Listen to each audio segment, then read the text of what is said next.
자유학기제를 하잖아요.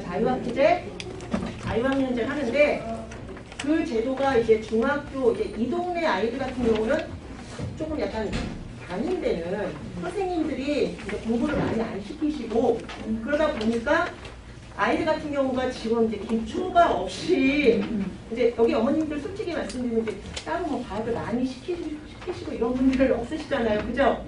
네, 그러다 보니까 솔직히 말씀드리면 지금 제가 이제 올해 고1 굉장히 고생했거든요. 왜냐면 그 학교에서도 이제 시험도 거의 없었고 근데 요번에 다시 이제 시험이 조금씩 생기는 추세인데 시험도 없었고 거기다 이제 변수가 하나 있었어요. 코로나. 온라인 수업을 하다 보니까 공부를 안 한 거죠. 올라왔는데 지식이 하나도 없어요. 이게 이제 가면 갈수록 더 심해지거든요. 그러다 보니까 제가 원래는 이제 작년 같은 경우는 12월 중순에 고2하고 이제 고2 시험이 끝나고 들어가려고 했었는데요. 근데 요번에 너무 안 되겠어서 학원 측에서도 선생님 고생하시니까 조금 일찍 들어가는 게 어떠냐 해서 지금 좀 일찍 들어가면 저희가 내신이 끝난 상태가 아니에요. 고2, 고3이. 고1, 고2가 그래서 좀 버거운데 알겠다고 지금 이제 오케이 한 상태거든요. 그런데 이제 화학, 물리, 지학, 생명인데 일단 화학하고 물리는 기초를 제가 이제 바로 고등학교로 들어갈 수 있는 게 아니고요. 중학교를 다시 웬만큼 중학교를 하고 거기서 이제 하고 왔어야 되는데 그게 된 아이들이 없어요. 그래서 이제 1, 2주를 전에는 1, 2주를 중학교 걸 했는데 아마 시간 투자가 좀 더 돼야 될 것 같아요. 제 생각에는. 그래서 화학을 중학교 거 연계해서 고등학교 거 원소기호부터 다시 하고 들어가고요. 왜냐하면 화학이 이제 다 원소기호, 뭐 화학식 이래서 거의 다 알파벳으로 뭐 CaCO3 이런 식으로 들어가니까 그걸 하고 왔는데 안 하고 왔단 말이죠. 학교에서 이제 약간 풀어주는 상태니까 그거부터 쫙 시켜야 되고 그래서 화학을 해놓으면 그 다음에 이제 물리가 이제 두 번째 문제가 물리거든요. 물리는 아이들이 너무 힘들어요. 너무 힘들어하는데 이론 자체를 못 받아들입니다 지금. 그래서 이제 저는 전공을 물리를 했는데 사실 물리가 제일 가르치기가 힘들어요. 그리고 이제 물리를 해야 다른 과목을 할 수 있어도 생명이나 지학 뭐 이런 걸 전공하신 분들은 물리를 못해요. 근데 이제 저는 물리를 가르쳐야 되는데 너무 힘든 거죠. 그냥 중학교 때 물리를 대충 하거나 아예 모르거든요. 근데 이제 학교에서도 그래서 1학년은 거의 시험이 없잖아요. 그 물리를 교과서가 바뀌면서 다 위로 올려버렸어요. 왜냐면 고등학교 가도 못하니까요. 제가 이제 그러니까 처음부터 가리키는데 어디서부터 손을 대야 될지 모르겠고 너무 안 되는 아이들은 약간 포기 상태를 해요. 그럼 이제 그걸 잡고는 가야 되는데 학원에서 인원이 많은데 그걸 잡고 가기가 사실상 힘듭니다. 힘든데 지금 이제 화학 물리, 그럼 이 지학하고 생명은 돼 있느냐? 그것도 안 돼 있는 거예요. 제가 이번 주에 이제 이제 지구과학 파트를 하는데 지구과학 파트에 이제 H라고 쓰면 애들이 고리학인 걸 알거든요. 근데 아무도 모르더라고요. 뭐라고 써도 모르고. 근데 요번 고1은 코로나 때 공부도 안 했지만 시험도 아예 없어서 아예 그냥 과학적인 이런 게 전무한 수준이에요. 근데 문제는 뭐냐? 이 동네 아이들은 그런데 지금 대원 고등학교나 이제 어머님들이 대원고, 대원여고, 그 다음에 중대부, 그 다음에 건대국어 이렇게 보내실 건데 원래 건대국어하고 저도 이제 그 프라임 저쪽에 이제 강남고 쪽에 오래 살았었거든요. 제가 이제 그 동네 이제 실적을 좀 아는 쪽인데 거기 아이가 거긴 너무 공부를 잘하잖아요. 근데 공부를 잘하니까 그 인원을 다 수용할 수가 없어요. 그래서 그게 밀려서 동대구여고랑 그다음에 이제 건대국어까지 간 거죠. 갔는데 그 아이들이 솔직히 말씀드리면 이제 그 교장이나 교감 선생님이 동대구역을 아예 물어봐요. 너 어느 중학교 출신이니? 그럼 양진중하고 강남중이하고 굉장히 따로 관리를 해요. 왜냐하면 공부가 다 돼서 왔거든요. 그랬는데 그 상위가 왜 관리를 할 수밖에 없냐면 공부를 되게 선행이랑 이거 많이 해와서 그리고 이제 자유학기제 문제가 뭐냐면 학교가 공부를 이제 풀어주고 창의적으로 하다 보니까 공부할 애들은 막 돌려서 선행이 고2, 고3까지 돼 있어요. 지금. 그래서 이제 그러다 보니까 거기 그 소위 말하면 10% 정도의 콘크리트 층이 있어요. 공부를 안 하는 애들이 절대 들어갈 수가 없거든요. 그런 상황인데 그게 3년 전부터 대원고등학교까지 왔어요. 대원고등학교 지금 상위층은 사실 강남에서도 왔거든요. 그건 아실 거예요. 강남에서 오고 강남에서 온 거예요. 강남구가 아니라 강남에서도 오고 대치동에서 팀을 짜서 지금 왔어요. 왔기 때문에 네, 내신도 따기가 좋고 학교가 레벨도 괜찮고 의대도 보내고 그러다 보니까 이제 대원이 지금 그렇게 남부 같은 경우도 그렇고 그 형성이 된 상태예요. 그래서 올해 제가 해보니까 이제 점점 심했는데 올해는 어떤 현상이 있었냐면 열심히 했어요. 진짜 열심히 했는데 저희 아이들은 안 된 상태예요. 근데 저는 이제 열심히 했는데 아무리 열심히 해도 10명 정도가 우동층, 콘크리트층이 딱 있는 거예요. 그러니까 무슨 문제가 나와도 100점이에요. 그래서 학생 하나가 99, 97 맞았는데 중간고사에 99, 기말에 97 맞았는데 1등급이 안 나왔어요. 그래서 이제 올해는 이제 여름방학 때 좀 열심히 해서 사실 상위권은 좀 따로 뽑아서 따로 시키고 그렇다고 그걸 상중하고 같이 있는데 상위권은 중상에 맞춰 수업을 하거든요. 그러면 상위권은 상위권대로 끌어줘야 되고 하위권은 또 중간을 올려줘야 되고 중상은 상위권을 올려야 되지 않습니까? 그러다 보니까 이걸 다 신경을 써야 되는데 제가 이제 100명, 10명이 이번에 100점이 나왔는데 저희는 3명, 4명 정도가 100점이 나왔거든요. 나왔는데 그 아이들은 사실 따로 관리해주고요. 밑에 애들도 점수를 올리려고 많이 노력을 했는데 이제 기존에 이걸 막 따라가기가 힘드니까 기초가 없는 애들 따라가기 힘드니까 그때 딱 이제 더 심화까지 들어갈 수가 없는 거예요. 제가 여기 뭐 심화를 하겠다 뭐 이렇게 썼는데 지금 사실상 저희가 작년에 조금 코로나 때문에 늦게 들어갔거든요. 1월에 들어갔는데 심화할 시간이 없었습니다. 없어서 제가 이제 일찍 그걸 들어가는데 그러다 보니까 이 상이 콘크리트층까지 들어갈 수가 없는 거예요. 그래서 이제 그걸 들어가려고 해야 되고 혹시 이제 이과를 보내려고 하시는 어머님들께서는 이제 그거를 조금 더 생각을 하셔야 되고 이제 미리 공부를 해서 이제 그 자유학기제 때문에 공부가 많이 되네. 그리고 코로나 때 이제 오히려 시간이 많으니까 그때 이제 막 학원 돌고 따로 막 하는 애들은 중3이라도 지금 고2, 고3거까지 하고 있습니다. 사실상. 그리고 어머님들이 보시기에 화학하고 물리, 지학, 생명이 있는데 화학하고 물리는 어렵거든요. 근데 요새 이제 의대, 간호대, 약대 때문에 여기 보내시려는 이제 어머님들 계실 텐데 약대도 대학원이었다 다시 이제 대학으로 이제 올부터 내려왔고요. 이제 그러다 보니까 제일 어려운 파트가 어디라고 생각하세요 혹시? 그 관심이 많은 부분을 많은 어머님들은 딱 그 얘기를 하시거든요, 먼저. 아니요, 생명의 유전 파트가 있습니다. 너무 어려워서요. 반 이상은 손을 씁니다. 근데 상위권들은 어떤 문제가 나와도 풀고 사실 제가 수능 볼 때 생명 이쪽을 많이 유도를 하거든요. 그래서 대학 갈 때 쓸모 없습니다. 없는데 수능 따기엔 그냥 그나마 제일 좋은 과목이에요. 그리고 이제 간단히 말씀드리면 대원 요거는 지정이 돼서 나옵니다. 고2 때. 그런데 문과애들도 과학을 한 과목 하거든요. 대학 가려고 하는데 문과 생명을 많이 선택해요. 여고애들이. 여아이들이 이거보다 잘하는 경우가 많아요. 요새 공부를 하고 있다는 거죠. 여아이들. 그리고 남고 같은 경우는 3과목을 선택을 하거든요. 근데 물리하고 화학을 하면은 T를 가요. 왜냐하면 인원수가 200명의 4% 1등급일 때랑 문과, 이과, 체육 나누고 뭐 물리는 뭐 한 80명밖에 안 되거든요. 그리고 화학은 한 80명인데 의대 가려고 하는 애들이에요. 화생은.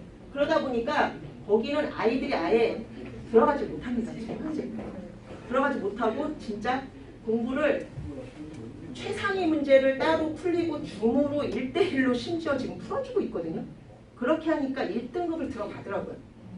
그렇게 해서 근데 그 나머지 애들은 뭐 솔직히 말씀드리면 4등급도 어렵고 힘든 상태예요. 그래서 이제 뭐 요지는 일단은 기본 내용을 하겠고요. 중학교 과정 이제 11월에 하면 중학교 화학부터 연계해서 네 이제 뭐 관심 있으시면은 해보시는데 일단 이제 커리큘럼은 화학을 먼저 기초하고요. 그 다음에 본 내용을 들어갈 거고요. 그 다음에 이제 조금 빨리 화학이 좀 오래 걸리거든요. 화학하고 나면 중간 건너뛰고 물리를 합니다. 물리를 해서요.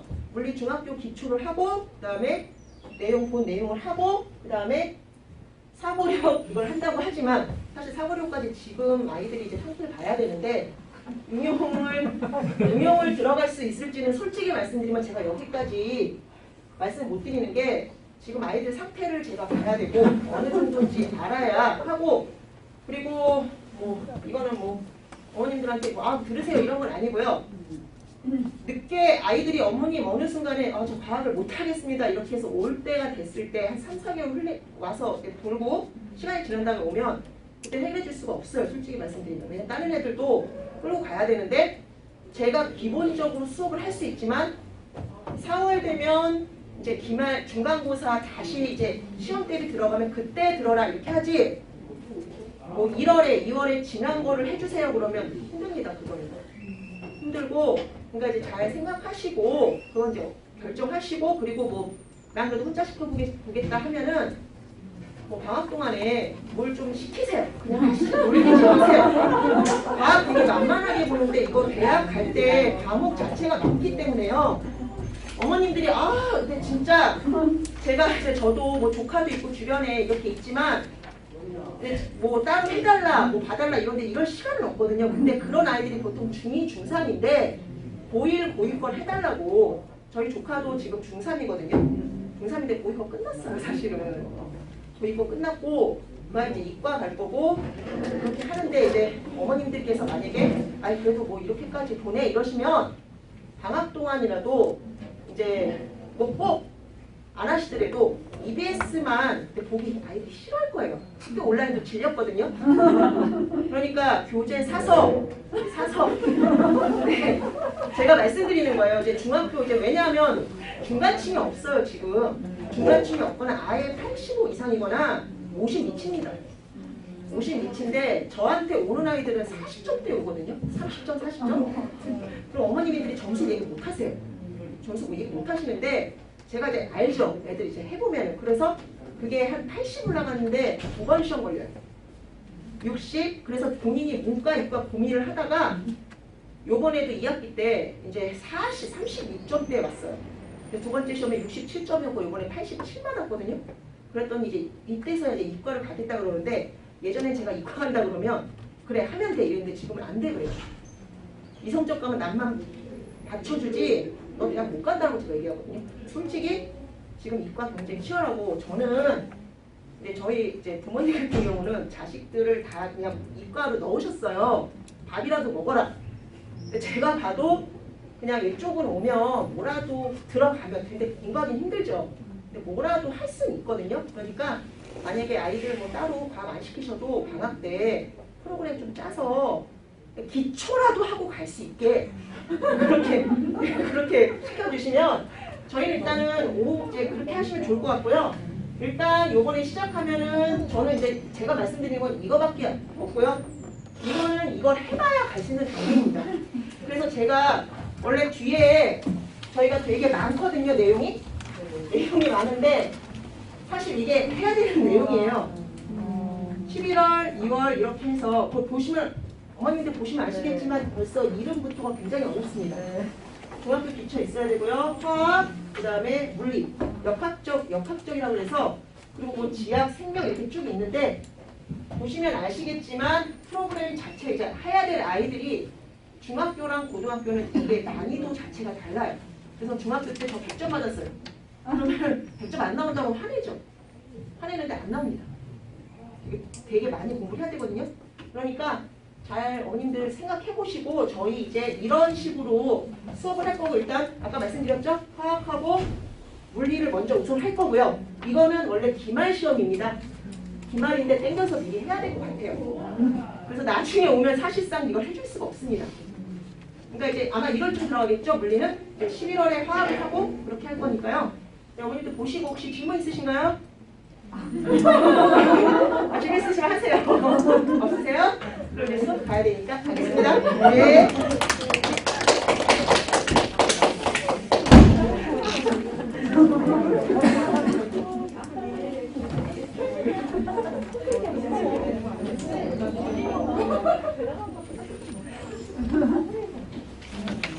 주시고 계시죠? 선생님 말씀 잘하시죠? 제가 마지막이니까요. 기대하셔도 됩니다. 그러니까요. 예, 저 국어스 이제 모실 거거든요. 네네네, 저희 국어스 이제. 그러니까 지금 요새 국어랑 과학이 너무나 중요해서. 안녕하세요. 안녕하세요. 반갑습니다. 저는 현재 고등부에서 국어를 가르치는 이주현이라고 합니다. 반갑습니다. 이거를 내리면서 하시면 자, 일단은 조식에 대한은 국어고사가 중3이 11월 첫째 주에 두째 정도면 보통 마무리가 되어요. 근데 보통 애들 시험 끝나고 나면 쉬고 싶어 하잖아요. 근데 그때부터 해서 11월부터 9월달까지 공부를 어떻게 하는지가 되게 중요해요. 왜냐면은 이제 고 1일 학기 1때가 시험을 총 4번을 치잖아요. 4번을 치고 그다음 2학년에서 4번을 치고 3학년 1학기까지가 내신이 들어가요. 그럼 시험 사실상 10번의 시험을 치게 되는 건데 10번에서 퍼센테이지가 50대 50인 경우도 있고 70대 30인 경우도 있고 30대 70인 경우도 있어요. 근데 이게 나중에 학교에서 원서 쓸 때 자기한테 유리한 비율을 내려면은 1학년 때 보통 시험 안 치는 경우가 되게 많아요. 중간고사 때는 상대적으로 좀 쉽다고 느끼는 경우도 있을 수 있어요. 왜냐하면은 1학년 1학기 때 같은 경우에는 혹시 1학년 예비 교과서 보신 분이 있으신지 모르겠지만 1학년 교과서를 보게 되면 출판사마다 들어간 작품은 다르거나 혹은 들어간 예시는 달라요. 근데 원리가 어차피 똑같아요. 그런데 단원을 갖다가 학교에서 중점적으로 다루는 부분도 있어요. 요거 같은 경우에는 교과서를 최대한 많이 활용을 하려고 하고 그다음 외부 작품을 진짜 많이 해요. 그래서 교과서에 있었던 것을 작품을 그대로 통째로 외운다고 해서 그걸 다 외워도 잘 나오는 지식이에요. 근데 교과서에 있는 걸 중학교 때는 보통 통째로 다 안 외우거든요. 안 외우고 시험을 쳤는데도 그래도 70, 80점 나와요. 근데 또 공부도 꼼꼼한 애들 같은 경우에는 교과서를 다 외워요. 그래도 그러면 90점, 100점 나오거든요. 자기가 난 그거 되게 잘해 라고 생각해서 고등학교 딱 올라갔어요. 1학년 1학기 중간고사 때가 점수대가 자기가 원래 맨날 갔던 점수가 100점인데 이번에 시험을 자기가 되게 나름대로 공부 좀 했다고 생각하고 시험 딱 쳤는데 한 80점 나오잖아요. 그러면 나 시험 망했어 이렇게 되는 거예요. 근데 망한 게 아니고 그게 자기 실력인 거예요. 그게 자기 실력인 거예요. 그리고 3월 목표를 딱 치잖아요. 3월 목표를 딱 치게 되면은 저 이번에 시험 칠 때 다 찍었어요 하는 게 있고 저 시험 떴어요 하는 게 있거든요. 근데 사실 그 점수가 자기 원래 성적이에요. 중학교에서는 내신 이만큼이야 라고 했고 외부 작품 거의 잘 안 써요. 들어가는 학교도 물론 있긴 한데 안 쓰는 경우가 훨씬 많고 만약에 쓰게 되더라도 나 이 외부 작품은 뭐뭐뭐 들어갈 거야. 요거는 외워라고 일부러 학식적으로 만들어서 안 줘요. 그러니까 성의 있게 공부하는 애들 같은 경우에는 당연히 그게 맞춤이 정상인 거죠. 근데 대부분 그 정도를 안 하는 애들이 많아요. 그러니까 난 되게 잘한다고 느끼고 실제로 고등학교를 갔는데 나 공부에는 점수가 안 나오지? 나한테 문제가 있나? 라고 생각한 데 가면 그나마 나오는데 학교가 이상해, 문제가 이상해 라고 생각하는 거 되게 많아요. 근데 어머니께서도 알겠지만 수능은 수학 능력 시험이잖아요. 얘가 한국말 알아듣기가 필요한 거예요. 근데 달달로 외우는 거는 암기 lực 인 거지 능력 시험이 아닌 거잖아요. 암기 능력이니까요.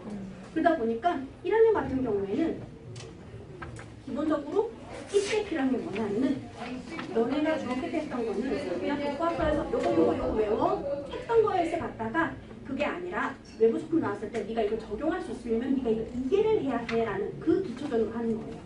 그래서 처음에 쌤이 제가 이거 수업을 하면 얘기했어요. 얘들아, 이 교육과정은 중학교 몇 학년에 몇 단원에 나오는 교육과정이라고 설명을 해요. 그럼 애들이 하는 말 공통적으로 나 학교 안 다니는 거야. 이렇게 얘기하면 저 중학교 안 다니는데 또 전에는 그나마 좀 책을 봤던 애들은 아 봤던 기억은 있어요 라고 얘기를 해요. 그건 기억이 아니야. 그건 추억이라고 해. 왜냐하면 결론적으로 머릿속에 남는 게 아무것도 없잖아요. 그러다 보니까 자 우리 추억 속의 여행은 집에가 혼자 있을 때 하시면 되고요. 지금 우리가 해야 될 것은 지금 기억이 왔다가 축적이 되어서 학습에 적용까지 돼야지 그게 진짜로 아는 거야 라고 하는 거거든요. 그래서 내가 이제 질문을 하면서 이런 것들에 대해서 자 이게 뭐지? 이런 물어봤을 때 설명을 할 수 있으면 자기가 아는 거예요. 아, 저 아는데 말을 못 하겠어요. 그건 모르는 거예요. 말로 표현을 못해도 안 되고 말할 수가 있어요. 적용이 안 된다는 얘기인데. 그래서 기본적으로 우리가 이제 어린이집에서도 중학교 때라든가 초등학교 때라든가 들어갔던 품사인 거 있잖아요. 이게 원래 중학교 1학년 책에 나와요. 근데 애들 중에서 자 한국어 품사가 몇 개 있어? 그러면은 5개? 10개? 로또도 아니고 숫자로 불러요. 그래서 관사? 막 이래요. 그걸 왜 관사가 나와? 관용사도 아니고 막 이렇게 얘기하거든요. 그러니까 그런 기초적인 거 그걸 왜 몰라 싶었던 것들을 애들 진짜로 모르는 경우가 되게 많아요.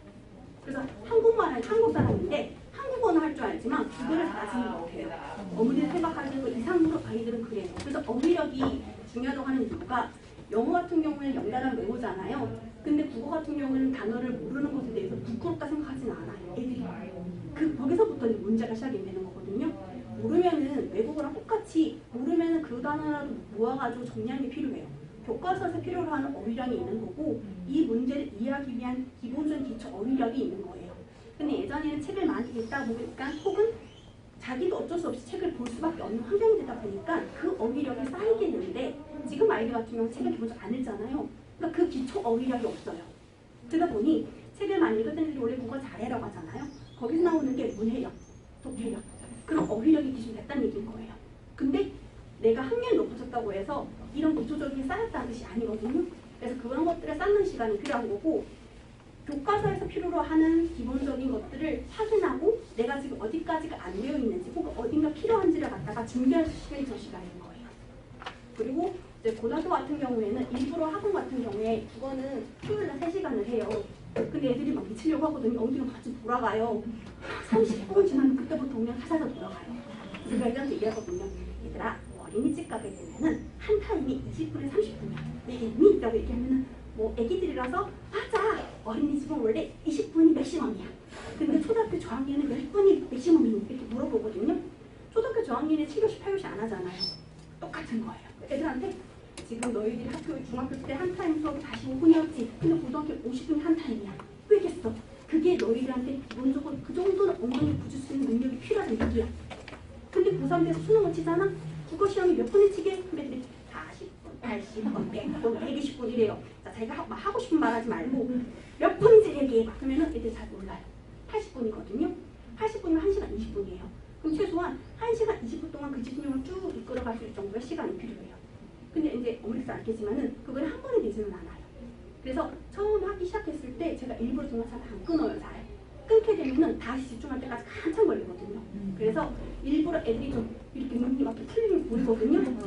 막 눈이 풀리고 약간 정신은 몽롱해지고 난 여기 있지만 난 여기 있지 않고 이런 애들도 자 괜찮아. 너희들이 여기 있는 것만은 난 감사하게 수업할 수 있어. 자 그러니까 조금만 더 보자 라고 하고 일부러 시간을 계속 늘려요. 그러다 보면은 제가 나중에 시험 직후 때 되게 되면은 아이들이 필요한 게 많다 보니까 저는 마음이 급하거든요. 얘들아 이거 막 더 해야 돼 얘기하기 전에는 처음에 시작했을 때 30분만 하고 엉덩이가 돌아가는 일이 그렇게 해서 몇 달에 거치다 보면은 30분 하던 게 그래도 한 40분이 되고 그 다음에 50분이 되고 점점 늘어나는 거예요. 그러면서 1학년 때 공부하는 방법이라던가 아 내가 이만큼까지는 해야 되겠구나라는 것을 습득하는 시간이 필요하게 되는 거죠. 뭐에 익히게 되는 거죠. 그런데 그걸 못 견디게 되면은 다시 돌아올 때까지 한참 걸려요. 다시 돌아올 때까지. 그게 공부 습관을 몸에 익히는 과정 중에 하나거든요. 우리 앉아있는 것도 엉덩이 싸움이라고 하잖아요. 그 엉덩이 싸움이라는 것도 거기서부터 출발하는 거거든요. 일부러 시간을 3시간이면 너무 길지 않을까요? 맞아요. 저도 알아요. 아이들이 3시간? 못해요. 성인들도 3시간 앉아서 계속 수업해봤자 못하잖아요. 그 당연한 거예요. 그래서 일부러 한 1시간 반에서 일부러 한 2시간 정도를 갖다가 안건을 쭉 가요. 중간 운동도 한 번씩 던지기도 하면서 계속 어쨌거나 엉덩이 붙이는 걸 계속 시켜요. 그렇게 하다가 나중에 시험 기간 되면은 2시간 정도 수업하고 그럼 1시간 정도 수업하고 애가 배고프더니 자 편의점 가서 입에 뭐 하나 물고 와 이렇게 하거든요. 그럼 물고 오면 그때부터 한번 리프레시가 됐으니까 또 집중이 있어요. 그러니까 그런 식으로 아이들한테는 6개월에서 1학년 때 그때가 제일 중요해요. 공부 습관 하는 거. 그 다음 두 번째 어휘력, 문해력, 독해력. 내가 공부를 어떻게 해야 되는지에 대한 것을 나한테 지금 필요한 게 무엇인지 아는 시간 때가 되게 중요해요. 그런데 내가 지금 내 현 시점이 어떻게 되어 있지를 갖다가 파악 안 된 상태에서 3월 때부터 시작하잖아요. 사실상 이때부터는요. 중학교 때 배웠던 거에다가 고등학교 1학년 중간고사 시험 범위 이때부터 해요. 근데 이때 기본적으로 내가 놓쳤던 게 있는데 왜냐면 요거 같은 경우에는요. 1학년 2학기 때랑 1학년 기말고사 때랑 2학기 기말고사 때랑 해가지고 문법이 3번 정도 들어가요. 1학기 중간고사 때랑 기말고사 때 중에 한 번, 그 다음에 2학기 때 2번 해가지고 총 4년 정도 들어가거든요. 남고는 대부분 내내 들어가요. 남고에서는 그거 되게 중시를 하거든요. 반대로 요거 같은 경우에는 헌법과 장문 박사라던가 혹은 문학작품, 고등작품에 대해서 외부지물 되게 많이 출제를 해요. 그런데 남고는 과거에 그랬다가 몇 년 전부터 펜이 조금씩 바뀌고 있어요. 문법은 문법인데 문화작품 중에서도 외부작품을 더 넣으려고 하는 쪽도 있어요. 외부작품을 직접 배우지는 않지만 선택자에 들어가 있는 거예요. 그래서 쉽게 말하게 되면은 내가 어떤 문화에 관련 A를 배웠으면은 이 A에 포커스하던 작품들을 다른 선지에서 작품에 비슷한 게 4-5개 더 주는 거예요. 그러면은 기본적으로 이 A라는 발레에 대한 이해가 있으면은 처음 보는 작품을 찍어도 대충 이런 거네가 되는 거예요. 그러면은 문제를 풀 수 있는데 A에 대한 것만 이렇게 외워야 같은 경우에는 외부 작품 안에 적용을 못하게 되는 거죠. 그래서 이런 작품들은 예시가 이런 작품들이 있고 너네가 이런 작품 봤을 때는 이런 개념 찾기 위해서 어떤 단어를 찾거나 혹은 이런 개념을 찾기 위한 어떤 것을 눈을 봐야 해. 어딘가가 중요해. 이 부분을 봐야 해. 이런 것들을 가르쳐주는 게 바로 이때 하는 거예요. 그런데 이때 가서는 그런 기초적인 것을 하기에는 난이도가 많고 그 다음 양적인 부분이 있기 때문에 시간하게 지쳐요. 그래서 중간에 들어오는 같은 경우에는 얼레벌레 하다 보면 시험 2번 끝나버려요. 그래서 아니 공부했는데 시험 점수가 안 나오지. 당연히 안 나오죠. 다른 사람보다 한 발짝 느린데. 그럼에도 불구하고 내가 좀 능력이 있다. 잘 따라갈 수 있다. 그럼 괜찮아요. 근데 대부분 나는 안 하고 있는데 남들보다 내가 좀 비슷한 느낌이 들면 내가 더 열심히 해야지 하는 있는가 하면은 나는 물론 안 해도 돼. 괜찮아. 어떻게 되겠지. 근데 어떻게 안 돼요? 누가 어떻게 해줘요? 자기가 해야지. 그런 식으로 자기들이 내가 어떤 것에 대한 필요성을 느끼는 시간도 되게 중요하다는 거죠. 이 시기에는. 그리고 세 번째, 고등학교에 수업을 하게 되면은 사실 중학교 때는 국어 수업을 제대로 잘 안 해주는 학교가 되게 많아요. 꼼꼼하게 안 해주고 수행이라고 해가지고 단체로 뭔가 조별로 짜가지고 뭘 하는 경우는 많긴 하지만은 스스로 이거 갖다가 독해를 한다던가 문제를 갖다 풀이하는 풀이 능력을 키울 수 있을 만큼 깊이를 잘 안 해주는 학교가 많아요. 중학교 수준에서는 어차피 그렇게 하는 것이 기본이긴 해요. 그런데 고등학교로 갔을 때는 그렇게 하는 거는 그거는 그거대로 하는 거고 문제는 문제대로 풀어나가야 돼요. 근데 이걸 갖다가 동시에 하려면은 자기가 학교 수업만으로 해결하는 데 한계가 있다는 거죠.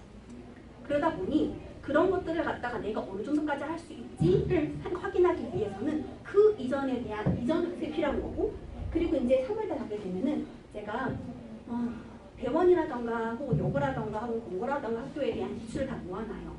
그리고 학교 시험 치기 전에 모의고사를 봐요. 그리고 모의고사가 학교 시험보다 길고 좀 어렵게 내기도 해요. 그리고 학교 시험 같은 경우 분양수가 한 플러스 마이너스 해가지고 30문제 안쪽에 나오거든요. 근데 30문제보다 조금 더 많이 넣기는 해요. 일부러 많이 나와요. 학교 시험 문제가 선택지로는 28문제, 25문제 나오고 서술형으로 4-5문제 집어넣어서 한 30문제, 32문제가 나오거든요. 그런데 애들한테는 45문제, 50문제 집어넣어요. 일부러. 그럼 애들이 분양수가 너무 많아요 라고 얘기하거든요. 일부러 많이 내는 거예요. 학교 나름 기출문제들도 그냥 문제 말고 문제집에 나오는 거 말고 다른 학교 기출도 가져와요. 자사고라던가 좀 강남권이라던가 이런 학교 기출문제 있죠. 일부러 그런 거 갖고 와요. 그래서 갖고 오다 보면 처음에 애들 시험 치잖아. 1차 문제 치면 40점 이렇게 나와요. 그러면 문제가 이상하다고 얘기를 해요. 근데 똑같은 걸 갖다가 풀어주면서 자 펼쳐봐. 우리 기본서 펼쳐봐. 자 기본서 몇 쪽에 나왔다고 생각해봐. 요 개념을 배웠던 거지. 자 문제 봐봐. 이거 묻는 거랑 이거 묻는 거랑 똑같은 묻는 거야. 근데 말만 이렇게 나오고 뿐이야. 근데 그 문장에 대해서 문제에서 말하고자 하는 걸 이해할 수 있으면은 얘가 얘 묻는 거네 라는 걸 알기 때문에 전혀 문제가 안 돼요. 그런데 문제 자체를 이해 못하는 거예요. 이게 얘를 묻는 거였어요? 시험 다 끝나 문제 풀어야 돼. 그렇게 하는 경우가 많은 거죠. 그리고 정말 충격적인 것은 애들 이질적이다는 말을 모르는 경우가 되게 많아요. 어머니께서 그걸 모른다고 싶잖아요. 생각보다 모르는 게 많아요. 그래서 기본적으로 우리 중학교 때 서술형이나 단답식 문제를 쓰게 되잖아요. 그때 서술형이나 단답식에서 조건으로 나오는 게 몇 문장 쓰세요, 몇 어절로 쓰세요, 몇 음절로 쓰세요, 몇 음문으로 쓰세요 이런 게 있거든요. 이거 중학교 1학년, 2학년 때 배우는 거예요. 근데 지금 애들 몰라요. 이게 조건이거든요. 서술형 조건 안 지키면 무조건 다 꺼요. 다 끊는데 다 꺼면 이게 왜 틀려요? 라고 하는 거예요. 조건에서 어긋나는데 그 조건이 뭔지 못 알아듣는 거죠. 근데 이건 문법적인 이해거든요. 그러면 기초 문법도 모르고 기초 어휘력도 없고 그 다음에 문제 자체가 읽을 줄을 모르니 한글은 읽지만 해석이 안 되다 보니까 사실상 아이들의 어휘력이 얼마나 중요한지를 깨는 데까지 느껴오는 거예요. 그래서 미리부터 해야 된다는 말, 그 말씀인 거예요. 그리고 이제 학교마다 문제를 푼다고 했잖아요. 그것도 너네 학교에서 나왔던 문제를 갖다가 푸는 것도 당연히 풀어요. 학교가 교과서가 바뀌고 난 다음에 기출문제를 누가 모아서 시험과가 조금 좀 바뀌거든요. 거기에 맞춰서 그 문제들만 모아가지고 기출을 봐요. 근데 일부러 이건 너네 학교 기출이야 라고 말 안 하고 시작해요. 다른 학교 기출을 막 보다가 중간중간에 슬쩍 끼워넣어요. 그럼 애들 문제 풀다가 그런 하거든요. 근데 이 문제 좀 쉬웠어요 그래요. 이 문제 좀 어려웠어요 그래요. 그러면 이거는 타학교 기출이야. 이거는 은행학교 기출이야. 지금 보게 되면 공통적으로 이 학교랑 이 학교랑 이 학교랑 문제 학교가 3개가 섞었는데 3개 중에 공통적으로 묻는 게 뭔지 알겠지? 다시 말해서 그 단원에서 그 작품은 그게 키워드라는 거야. 라고 얘기해 주는 거죠. 그래서 경우에 똑같은 답을 요구하는 건데 문제가 다 달라요. 학교에서 말할 때. 사실 똑같은 건데 말을 그렇게 바꾸는 거죠. 그럼 애들이 모의고사를 한 3-4번 치고 나면은 이거 지난번 나쁜 거 똑같은 거 묻는 거네 가 되는 거예요. 그러면 학교 선생님이 일부러 애를 낚으려고 말을 이렇게 교묘하게 바꾸더라도 이거 그거 묻는 거구나 라고 알고 답을 찾아주는 거죠. 그리고 똑같은 문학 같은 경우도 그렇고 답의 한계가 정해진 게 아니라 답 한 3개가 있어요. 근데 이걸 갖다가 모의고사식으로 문제를 푸는 경우도 있는가 하면 내신형식 푸는 문제가 있어요. 내신 같은 경우에는 뭐 또 이렇게까지 해 할 정도로 되게 깊이 들어가는 경우도 있고 모의고사 같은 경우에는 얘를 자체만 보는 것이 아니고 얘를 통해 다른 것을 어떻게 접근할 수 있는가를 묻는 거거든요. 그러니까 모의고사에 대한 이해가 내신 공부할 때도 같이 이루어지는 거예요. 그래서 모의고사 따로 공부 안 하나요? 아니요. 그거는 모의고사랑 수능이랑 내신이랑 같이 가는 거예요. 그래서 내신을 따로 공부하는 것도 아이들한테는 되게 위험한 생각이에요. 뭐든 국어 같은 공부에는 사실 어머니께서 아시겠지만 다른 여타 공부할 때요. 한국말 못 알아들으면은 읽을 수가 없어요. 그렇기 때문에 이제 읽을 때 기본적으로 내가 한국말을 잘하는 거랑 문장을 해석할 수 있는 능력과 그 책 속에서 말하고자 하는 논점을 파악하는 능력은 단순히 암기하는 거에서는 한계가 있기 때문에 그런 것들을 1학년 때부터 차근차근 해줘야지 나중에 고3 올라가서 그때 가서 수능을 친히 많이 했을 때도 칠 수 있다 선택자가 생기는 거예요. 그때 3학년 가서 드디어 수능 준비할게 하잖아요. 5등급인 애가 어떻게 수능을 쳐요? 수능을 치나 내신이나 어차피 공부하는 거 똑같은데. 근데 5등급인 애가 고3 때 수능을 쳐가지고 1등 되는 못 있긴 있어요. 있기는 있어요. 근데 그런 애들의 공통적으로 가르쳐 보면은 어떻게 지냐면은 매일매일 모의고사 한 해씩 들어요. 생각보다 되게 쉽지 않거든요. 문제를 푸는 것을 그치는 것이 아니라 풀고 풀이까지 끝나서 내가 어떤 거 약하구나 맞다가 오늘만 5등급까지 만드는 것까지. 그 5등급 나온 게 되게 부지런해야 돼요. 근데 그렇게 공부하잖아요. 어떤 과목 공부해도 다 알아요. 근데 문제는 그 성실함 아니에요. 그래서 애들한테 1학년 때 저 수능 칠 거예요 이렇게 말을 해도 있어요. 1학년 때부터 해요. 또 수능이 뭔지는 아니? 그러면 수능 인생을 한방 잊어버리거든요. 어떤 소리야 얘기하거든요. 내신 공부 잘하는 애들은 수능 잘 쳐요. 내신 잘하는데 수능 못 치는 경우는 2가지예요. 신장이 너무 작아서 너무나 신중한 아이라서 시험 칠 때마다 되게 긴장 많이 하는 애들 있죠. 그 애들은 수능 칠 때 되게 부담감 때문에 자기 실력 관리 못해요. 그리고 또 하나 아이 같은 경우에는 달달달 외워가지고 내신 잘 치는 애들 있잖아요. 얘는 좋은 거예요. 그럼 그런 애들 보통 2학년까지 올라가잖아요. 자기 수를 알아요. 나 수능학이 아니라는 거. 근데 그거를 수능을 칠지 말지는 나중에 고3 올라가서 3학년 1학기 끝나고 결정이 돼요. 전혀 안 늦어요. 그러니까 애초에 1학년 때부터 공부를 할 때 수능이나 내신이다? 아니요. 내신 수능 다 준비하는 하시면서 공부를 하라고 해요. 그래서 기본적으로 공부를 했을 때 학교 이거 시험에 나와요? 안 나와요? 이런 질문이 가장 어리석은 질문이에요. 애들이 하는 질문 중에서. 학교에서 내신하는 거는 시험 범위가 이 작품이라고 말하지만 선지에서는 이 작품 외에 다른 작품을 가지고 질문하기 때문에 또 그 작품 처음 보는 질문이라서 문제 안 풀고 지나갈 거니? 그거 아니잖아 라고 얘기를 하거든요. 그래서 어머니께서도 아이랑 얘기하실 때 오늘 이거 작품 배웠니 안 배웠니라가 아니라 네가 오늘 배운 게 뭐니? 그 개념이나 원리를 이해했니가 중요하다는 것을 꼭 얘기해 주셔야 돼요. 그리고 이제 11월부터 12월까지는 그렇게 기본적인 거. 그 다음 중학교 때는 고전문화 애들이 일단 읽을 줄을 모르거든요. 고전을 읽을 줄을 몰라요. 지금 아이들이 아까 보셨는지 모르겠지만 애들 왔다 갔다 한 명씩 왔다 갔다 하잖아요. 우리 세종대학, 세종어제 훈민정음 혹시 아시나요? 네. 그거 보면 문법을 다 분석해서 외워요. 근데 처음에 그 딱 한 페이지 외우는 게 되게 힘들거든요. 근데 그 한 페이지 외우고 나면은 얘랑 비교된 용도가 참 많아. 혹은 서학원이라던가 이런 것들 해석하면 되게 쉬워져요. 여기서 외운다라고 하는 것은 단순히 얘가 한국말 현대어가 뭔지를 갖다가 하는 것이 아니라 거기서 나오는 문법적 기호를 체크를 하는 거예요. 나란 말 시험할 때 나라 밑에는 시오를 관역교조사다 이런 거예요. 근데 관역교조사다 이렇게 설명을 했을 때 1학년 1학기 때 들어가는 게 조사라고 그랬잖아요. 그 품사를 알면은 이게 관역교조사야. 이게 왜 들어가는지 알겠니? 라고 설명했을 때 뒤에 체언이 나와서야 라고 하면은 체언을 알아두고 관역교조사를 알아들으면 내가 설명한 이 내용을 알아들어요. 근데 체언은 모르고 관역교조사를 말을 모르잖아요. 다 외국어 거예요. 국어 시간은 외국어를 배우는 게 있는 거죠. 그래서 아이들한테 1학기 때 기초 배울 때 현대 문법을 제가 가르치는 얘기예요. 얘들아, 지금 하고 있는 이 부분이 너네 중학교 1학년 교과서 나왔던 거야. 그런데 1학년 1학기 3단원에 나오는 건데 요 3단원 나왔던 것이 너네 2학년 문장성을 배울 때 나왔던 거고 3학년 때 나왔었던 부정기라던가 하고 그 문법적 기본 배울 때 나왔던 거고 지금 고1 때 지금 또 나오지. 근데 2학기 때 중성을 또 나오는 거야. 다시 말해서 지식은 축적되는 거기 때문에 지금 단순히 해판력이 달라지는 게 아니야 라고 얘기를 해요. 듣기는 싫겠지만 현실이거든요.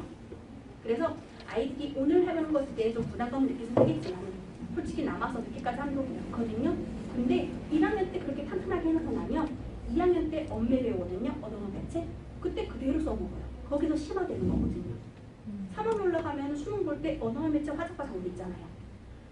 그것들을 배울 때 화법과 장문일 때 다시 사실 문법이 일부 들어가요. 고쳐쓰기 하는데.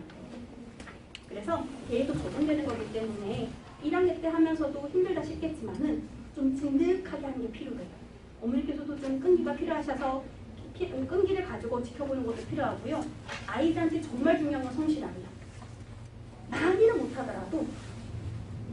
못하더라도 조금씩이라도 꾸준히 하는 게 진짜 중요해요. 그래서 저는 아이들한테 강조하는 그거예요. 오늘 100% 못해도 괜찮아. 대신에 오늘 할 거는 하고 지나가야 돼. 그것이 100% 다 놓지 못하는 건 솔직히 당연하잖아요. 그래도 오늘 수업한 것을 네가 오늘 소화하고 집에 가야 돼. 다음에 봤을 때 그중에 50%만 기억이 남더라도 100% 한 번은 가고 가야 돼. 라고 항상 강조를 해요. 그래서 좀 늦게까지 남아서 애들 찡찡댔지만 어떡하겠어요. 그래도 해야지. 좀 그렇게 가르치는 편입니다. 혹시 수업에 대해서 궁금하신 거 있으실까요? 힘드시죠? 그죠, 맞아요. 그래서 우리 보시다가 분명히 지금 당장은 그 머리에 좀 생각도 많아지시고 그러실 거 아니에요? 보시다가 혹시 궁금한 게 있으면 학원도 전화주셔도 되고 저한테 전화주셔도 되고 그래서 물어보시면은 제가 수업 시간 중에 핸드폰 안 들고 들어가요. 들고 가면은 진동을 해놔도 문제가 되고 별도는 문제가 되잖아요. 수업 시간에 아예 핸드폰을 안 들고 들어가기 때문에 나중에 수업 다 끝나거나 10시, 11시 돼서 하긴 하잖아요. 그럼 그때가 전화 꼭 드려요. 애들도 모르는 게 있으면 그렇게 연락을 해서 모르는 거 설명을 하고요. 그래서 어느 때도 혹시 궁금한 거 있으면 전 연락 주시면 끝나고 저는 꼭 드리면 돼요. 애들은 선생님은 안 가르쳐 나오고 그런다 했잖아요. 애들은 어떻게 해요? 저는 수업 시간에 애들 핸드폰 다 걷어요. 쉬는 시간에 쓰더라도 일단 앞에다가 걸어놔요. 그리고 그건 기본적으로 맨이라고 생각해요. 모든 선생님 과목 다 그럴까요? 아니네. 쌤들은 잘 모르겠는데 저는 그렇게요. 2, 3학년 같은 경우에는 그나마 애들이 알아요. 제가 수업 시간 중에 핸드폰만 되게 싫어하는 거 알기 때문에 책상에 올려놓은 순간 그 핸드폰 내 거야 라고 얘기를 해요. 그리고 자기도 모르게 미처 확인하지 못하다가 올리는 경우 올 수 있잖아요. 그 정도는 넘어갈 수 있죠. 자기도 모르고 하는 거니까. 그런데 수업 시간에 책상에 핸드폰 올려놓는 순간부터는 계속 얘들 시간밖에 안 가기 때문에 이거는 기본 매너가 나와요. 애들한테 내가 수업할 때 핸드폰 올려놓고 수업해봐. 너네 기분 어떨 것 같아? 내가 패스 핸드폰 와봐. 기분 어떨 것 같아? 그 기본적인 매너야. 집어넣어. 라고 얘기를 해요.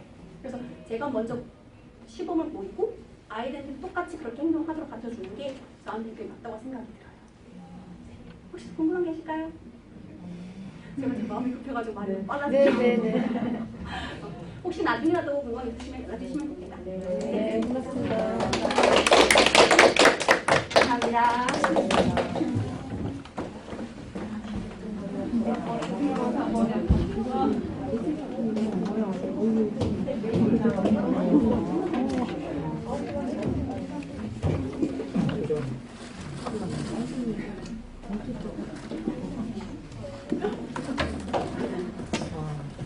안녕하세요. 저는 최기수 선생님입니다. 제가 아까 보는데 얼굴이 익숙하신 분들도 계시고 새로운 분들도 계시는데 일단 제가 수학을 가르치고 있고요. 많이 힘드시죠? 저는 요점부터 먼저 간략하게 좀 빠르게 설명해 드릴게요. 저는 일단은 제가 11월 달부터 아이들을 맡게 되는데 아마 11월 달 초가 아이들 시험 기간이죠. 네. 근데도 저희는 그냥 고등학교 거를 진행을 해요. 왜냐면 제가 계속 이제 매년 학생들을 가르치면 가르칠수록 그 다음에 작년에는 코로나를 딱 겪어보니까 아이들이 정말 그 기본기가 솔직히 많이 안 되어 있어요, 어머님. 그래서 제가 이제 여기다가 뭘 고등학교 거를 얹어주려고 해도 사실 이게 중학교 거가 중요치 않다는 게 아니라 중학교 거가 왜 중요하냐라고 말씀을 드리면 고등학교 수학을 하기 위해서는 중등계 필요한 거예요. 그러니까 예를 들어서 중학교 가기 위해서는 곱셈, 나눗셈 배워야 되는 것처럼, 그렇죠? 그래서 일단은 11월 달에 가서 앞부분부터는 차근차근 중요한 개념, 중3들 중요한 개념을 진행하면서 고등학교 거를 얹을 생각입니다. 근데 지금 이렇게 보시면 이제 2월 달까지 계속 제가 선행을 계속 준비를 하겠죠. 근데 선행을 하는데 저는 선행만 쭉 나가진 않고 좀 문제를 좀 깊이 있게 푸는 스타일이에요. 그래서 저도 항상 내신이 중요하다고 지금 계속 들었겠지만 제가 지금도 9월 달에 시험 본 학생들 중에 모의고사에 제가 여기 있는 학생들도 1, 2등급이 무조건 나와요. 근데 그 이유가 뭐냐? 저는 문제를 좀 깊이 있게 풀어주고 그 다음에 문제집에서 C등급이랑 뭐 1등급이라는 유형도 저는 제가 다 풀어줘요. 그렇기 때문에 굳이 막 내신 따로 수능 따로 생각하시는 게 아니라 일단 첫 번째는 고등학교 1학년 때는 내신을 잡아야 돼. 내신을. 근데 내신은 잡되 모의고사를 봤을 때 그래도 등급이 내가 만약에 3등급이야. 3월 달에 봤는데 3등급이야. 그러면 그래도 더 나아지는 단계로 가긴 해야 되겠지만 그래도 그거보다 중요한 거는 내신. 내신은 당장 이제 저희가 크게 말씀드리면 고1 때 배우는 게 1학기가 있고 2학기가 있겠죠. 이거는 그 내용이 없는데 이때 배우는 게 고등수학 상이에요. 고등수학 상. 이때 배우는 게 하거든요. 그리고 고2, 고3 가서 이제 고2 때 배우는 게 수1이죠. 그쵸? 그 다음에 지금 2학기는 수2인데 여기다 이제 플러스 뭐 학교별로 뭐 기하를 붙든 뭐 확통을 붙든 뭐 이런 식으로 진행하는 거죠. 근데 수능은 어디서부터 나오냐 하면 여기서부터 나와요. 고2네요. 그렇다고 해서 고1은 라고 하면 수1에 배우는 내용 중에 고등수학 상하를 모르고서 수원 내용이 이게 없어요. 다 연결돼 다. 수학은 다 연결이 되는 거라서 상도 배웠던 내용이 갑자기 수원에 나올 수도 있고 수투로 했는데 갑자기 중요한 내용이 하에서 나오는 내용이랑 연결이 될 수도 있고 수학은 계속 연결이거든요. 근데 얘는 또 누구랑 연결이 되냐 그러면 중3 내용, 중2, 중3 내용 계속 연결이 되는 거죠. 그래서 제가 하고자 하는 얘기는 저는 1년치 이상의 선행을 안 해요. 근데 안 하는 이유가 저도 학생들을 가르쳐봤는데 막 선행도 해봤겠죠. 다 쓸모가 없더라고요. 다 쓸모가 없어요. 왜냐면 이제 아이들이 이제 반학기 이상 넘어가면 그거 배웠나? 이 정도 희미한 기억만 남겨져 있어요. 나는 선행을 그때는 했고 그건 알지만 내용은 희미해요. 희미해. 그래서 저는 제일 효율적인 거를 찾다 보니까 그냥 고1 때는 고1 거 선행을 많이 쳐줘야겠다 이 생각밖에 없더라고요. 그래야지 고1 때 올라가서 그때 이 수원할 때 수투해도 괜찮거든요.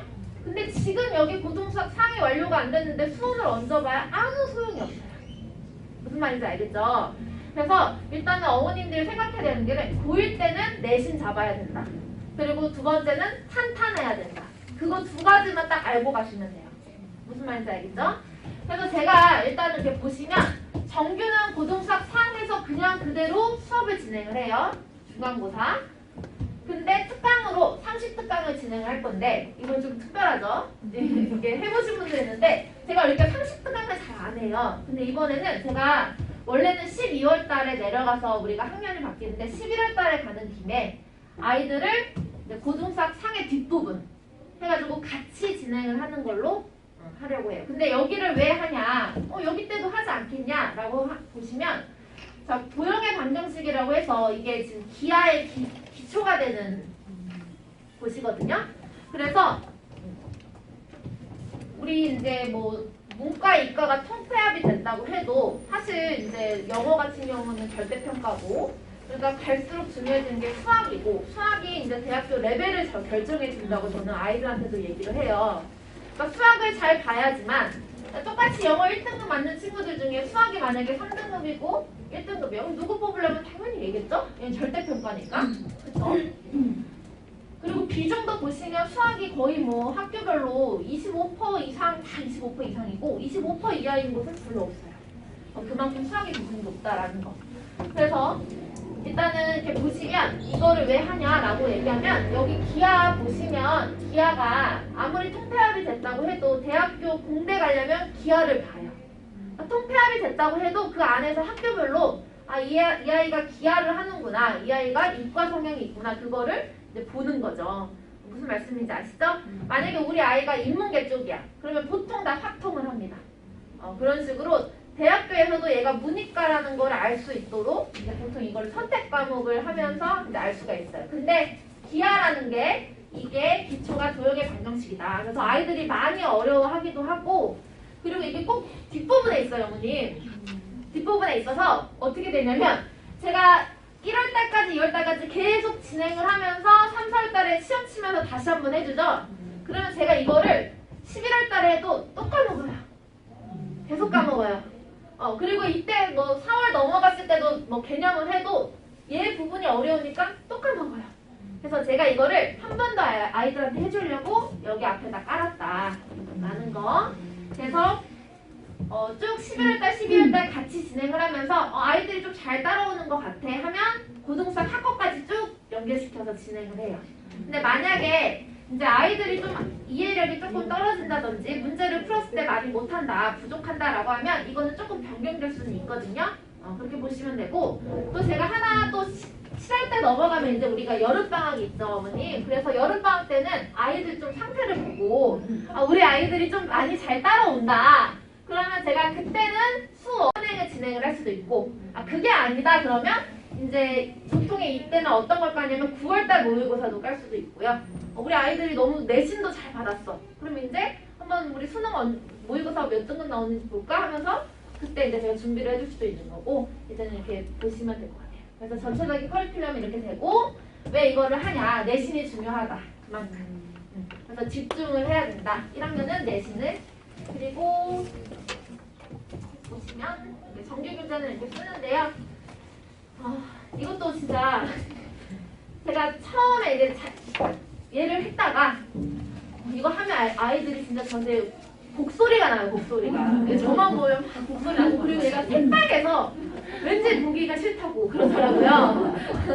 그래서 얘는 일단은 제가 항상 아이들이 괜찮아, 수준이 괜찮고 내가 이거를 했을 때 아이들이 잘 받아들일 수 있어 하면 제가 이거는 하는 거고, 일단 본 교재는 이렇게 세 가지로 보시면 돼요. 근데 이제 어떤 게 차이가 나냐면 A랑 B반이 조금 차이가 나요. 저는 A반에 해주는 그 수학이랑 B반에 해주는 수학이 다른데, 그렇다고 해서 B반에 뭐 등급이 안 나오냐 그건 아니고, B반 같은 스타일은 조금 천천히 나가되 그래도 A반에 해주는 문제 양은 똑같은데 비교적 A는 조금 문제 수도 많이 풀고 빠르게 지나가는 스타일이거든요. 그래서 그거는 제가 이제 중3 올라온 학생들은 지금 중3 수학 선생님이 짜준 반에 제가 먼저 하겠지만 이제 보다 보면 이게 좀 반 변동이 아마 있을 수도 있어요. 근데 지금 이제 제가 아이들의 상태를 아직 모르잖아요. 근데 저는 항상 A반에 그래도 무조건 붙어 있으라고는 얘기는 하거든요. 왜냐면 이제 근데 본인 스타일이 너무 A가 아닌데 A에 붙어 있는 건 아니고, 이제 A다 B다 약간 애매한 친구들, 그런 친구들은 그래도 A반에 붙어 있어서 이제 선생님이랑 진행을 해보고, 이제 이것도 계속 저랑 이제 상담도 해보고 이야기도 나누고 하면서 아마 아이들이 좀 성향이 좀 갈려서 그렇게 반이 조금 나뉠 것 같아요. 그래서 마플이라는 이 기본 개념서가 보통 센이라고 생각하시면 되는데 이게 A반에서 푸는 교재고요. 그 다음에 이제 베이직 센이라고 해서 센보다 살짝 아래 등급이긴 하지만 이거는 B반에서 주로 많이 쓰는 교재라고 보시면 될 것 같아요. 그럼 선생님 개념 유형은 A, B만 다 푸는. 네, 그래서 제가 이거는 좀 이제 지금 기본적으로 계속 그 특강을 진행을 하시는데 이거를 했다고 하셨더라고요. 근데 제가 제일 싫어하는 게 책 노는 거. 책이 비어있는 거 제일 싫어하거든요. 그러니까 저 같은 경우는 이제 책을 만약에 두고 와서 제가 복사를 해줘요. 그러면 아이가 이제 복사본을 쓰겠죠.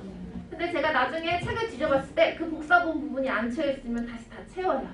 그 정도로 제가 책 노는 걸 너무 싫어하는데, 그래서 이거를 일단은 했다고 하셔서 저도 이 개념서를 지금 쓰기도 하고 그래서 이걸로 메꿔갈 생각이고요. 특강으로 진행한 친구들은 이미 여기가 조금 채워져 있다고는 들었거든요. 그래도 그냥 진행을 한 후에 얘를 할 것 같아요. 그래서 얘를 이번 주 내로 아마 준비해 주시면 좋을 것 같아요. 그래서 이렇게 있고 제가 개념서로 먼저 한 11월, 12월 달 2달 정도 한번 진행을 해보고 그 다음에 문제집 같은 경우는 그 나중에 사게 할 거거든요. 그래서 이거는 아직 안 사셔도 되고 개념서만 준비해 주시면 돼요. 그래서 이렇게 보시면 간단하게 뭐 크게 뭐 1, 2 테스트 진행하는 건 수업이 당연하죠, 어머니. 그쵸? 그 다음에 이제 단계별로 수업이 진행이 이제 된다. 그래서 A반 같은 경우는 제가 내신 준비는 해주지만 내신에서 끝나는 게 아니라 간혹 이제 1등급 문제라든지 아니면 모의고사에 자주 나오는 유형들도 같이 진행을 해서 조금 이제 수업 난이도가 조금 어렵다는 거. 그리고 B반 같은 경우는 내신에 진짜 특화되게 일단 제일 중요한 건 내신이잖아 사실. 그쵸? 그래서 내신에 특화되게 기본기 계속 다질 수 있고 계속 문제풀이 할 수 있는 정도 이렇게 수업이 진행이 된다. 그래서 이렇게 보시면 이거는 저희가 또 코로나가 또 있어서 비대면 수업도 막 하고 이제 곧 이제 나아지려고는 보는데 근데 제가 코로나 수업 때부터 제가 계속 이제 영상을 업로드를 했어요. 근데 이게 좋은 점이 이제 빠지면 들을 수 있다는 거. 그래서 아이들한테 이제 저랑 아이들과 저한테만 보이는 이제 블로그를 운영을 해서 이제 아이들이 빠지면 그날 수업을 들을 수 있다는 거. 잘 안 쓰더라고요. 그래서 이제 뭐 이렇게 진행을 한다. 그래서 매솔릭도 지금 하고 있는 거 그대로. 아직은 초반에는 매솔릭을 안 하고요. 이제 문제풀이 계속 진행이 되고 시험 대비가 가까워지면 이제 매솔릭을 저는 활용할 생각이거든요. 그래서 저는 일단은 매솔릭을 주된 활용을 하지는 않아요. 활용은 하진 않고 저는 일단 기본이 문제집 기반으로 해서 이제 문제집을 다 풀고 정말 풀 거 없을 때 그때 이제 아이들한테 매솔릭으로 숙제도 내주고 그러거든요. 그리고 이제 부족한 친구들 나는 이거 문제 풀었는데 좀 많이 부족하다 그런 친구들한테는 개인적으로 내주는 용도로 많이 사용을 해요. 그렇게 알고 계시면 될 것 같습니다. 알고 있겠지만 저는 우리 학생들의 인성과 공부 습관을 바꿔주는 선생이라고 생각해요. 왜냐면 아이들 뭐 솔직히 말하면 뭐 지금 단어라든지 뭐 문장이라든지 그거 뭐 외우고 있겠지만 잘 안 외우는 친구들 많잖아요. 그래서 애들이 이제 저 걱정하는 게 이제 저를 만나면 어떻게 그걸 할까, 이 많은 것들을 할까라고 하겠지만 됩니다. 그래서 이제 저는 이제 항상 이제 아이들한테 얘기하는 거는 긍정과 열정을 주려고 해요. 그래서 뭐 저는 사실은 아이들이 지금 내신을 하기 위해서는 문법이 기본적으로 돼야 됩니다. 그래서 저는 처음부터 아예 그냥 어차피 지금 애들이 시험 기간이어가지고 좀 걱정이 많을 거예요. 거의 뭐 지금 시험 기간인데 지금 내신 기간인데 어떻게 11월 1일부터 또 진도 나가냐 하는데 나가요. 좀 어쩌겠습니까? 저는 그래서 명사 파트부터 그냥 천천히 그냥 그때는 좀 진행을 하고 명사가 돼야지 형용사를 아는 거고 형용사를 알아야지 부사가 아는 거고 근데 아이들이 그런 것도 정확히 개념을 잘 모르는 친구도 많거든요. 그래서 지금 제가 11월 1일부터는 해가지고 천천히 일단은 아이들 시험에 하여튼간 그렇게 피해가 안 가게끔 제가 좀 진행하고 중요한 건 제가 알기로는 지금 우리 무원팀장님께서 이거 문제 다 보내셨다 하는데 지금 중3 애들이 우리가 저희 영어는 졸업고사를 좀 준비를 안 시켜주고 있어요 사실은. 대신에 뭐 해주고 있냐 고1 모의고사를 좀 준비시켜주고 있거든요. 애들은 어차피 지금 졸업고사 때 중요하게 생각 안 해요. 그래서 지금 어차피 차라리 저한테 분위기를 몰고자 해가지고 고1 모의고사 진행하고 있는데 그래서 우원팀장님께서 지금 걱정하고 계신 거는 아이들 만약 점수가 안 나왔을 때 부모님들께서 화가 나시지 않았으면 좋겠다라고 얘기를 하시고 계신 거고 그래서 저는 이제 여기에 뭐 저도 이제 뭐 모의고사 특강을 깔 건데요.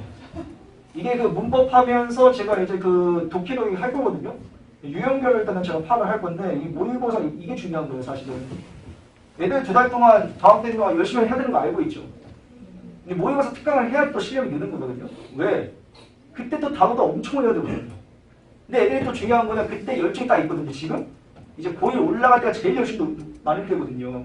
이때 모의고사 하지 않으면 특강 까지 않으면 그래도 이렇게 진행을 해야지 애들이 어느 정도 실력이 되고 3월 모의고사 시험 좀 잘 보면 또 점수가 오르는 거 보면서 열정이 생기는 건데 아이들이 이 딱 정말 이 고1 올라갈 때 이 겨울방학 때가 제일 열정이 많다고 생각을 하기 때문에 이때 진짜 열심히 해야 된다. 애들 근데 어차피 수학도 특강하고 영어도 특강하잖아요? 그러면 여름방학 때 진짜 딱 하나만 하려고 해요. 이제 지쳐가지고 힘들어가지고. 그만큼 공부를 많이 시켜야 돼요, 사실은. 그래야지 애들이 또 중간고사 굉장히 중요하잖아요? 그래서 점수도 나와줘야 되는 것이고. 저는 일단은 아이들이 워낙에 문법에 안 잡혀있는 친구들이 많기 때문에 일단 문법을 좀 처음으로 좀 잡아주면서 독해도 할 것이며 이 모의고사 특강까지 진행을 할 것이다 라고 이제 제가 얘기를 하고 있고요. 이거는 제가 그냥 제가 만든 교재로 그냥 저는 진행을 하는데 이건 문법책이 이건 독해책이고요. 이게 중요한 거예요. 저는 이제 문법을 알려주고 아이들이 이제 복습을 해야 되잖아요. 그러면 이제 어떻게 시키냐면 저는 이제 제가 이제 정리한 용지를 줘요. 이거 어떻게 하냐? 이 중요한 점이 밑줄 쳐져 있는 문장들을 아이들이 외워가지고 이제 매번 올 때마다 시험을 봐요. 저희 학원은 뭘 해야 되냐면 단어 통과하고 문장 통과해야 돼요.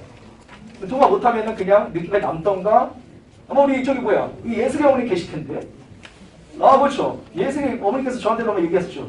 여학생인데 11시 넘어서까지 보내셔가지고 화가 나셔서 저한테 전화를 했었는데 그 뒤로 제가 좀 조심하죠. 근데 남학생들은 더해요. 남학생들은 뭐 사실 11시 뭐 반까지 할 때도 있는데 저도 이제 하다가 저도 이제 근데 사실은 지금 이사를 가가지고 경기도 이사를 갔어요. 집값이 많이 올라가지고 그래가지고 저도 딱 11시까지만 하고 갑니다. 대신에 이제 성공을 못하면 저는 어제 부원장이기 때문에 학원에 매일 상조에 있어요. 그래서 아이들이 매일 와가지고 학원 일찍 와서 무조건 다 시험을 보게 하기 때문에 이 습관이 만들어지는 거예요. 그래서 공부 습관이 만들어지는 거예요. 내가 항상 붙어 있으니까. 니네 안 되면 무조건 내 앞에서 다 끝내고 가라. 라는 게 되는 거기 때문에. 왜냐면 제가 이걸 왜 시키냐면 나중에 보면 이제 이 시험은 항상 뭐가 있어요? 서술형 있잖아요. 영작, 문법 이게 다 서술형이거든요.